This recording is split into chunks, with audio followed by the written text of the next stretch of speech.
दोस्तों आज हम बात करने जा रहे हैं साल 2025 की सबसे बड़ी फिल्म और चर्चा में रहने वाली फिल्म सैयारा के बारे में। ये फिल्म रिलीज के बाद बॉक्स ऑफिस पर छा गई। जी हाँ, फिल्म सैयारा का टीजर 5 मई, ट्रेलर 8 जुलाई और फिल्म 18 जुलाई को रिलीज हुई थी। फिल्म में स्टार कास्ट आनंद पांडे डेब्यू एक्टर थे। आनंद पांडे डेब्यू एक्टर अनिल पांडे, हिदायतकार थे इसके डायरेक्टर मोहित सूरी। फिल्म यशराज बैनर तरह बनी थी।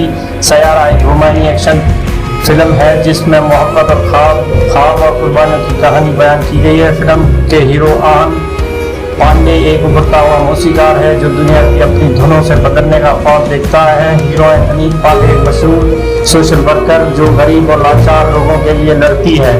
दोनों की मुलाकात एक प्रोग्राम के दौरान होती है और ये मुलाकात एक खूबसूरत मोहब्बत में बदल जाती है। लेकिन विलन एक ताकतवर बिजनेसमैन है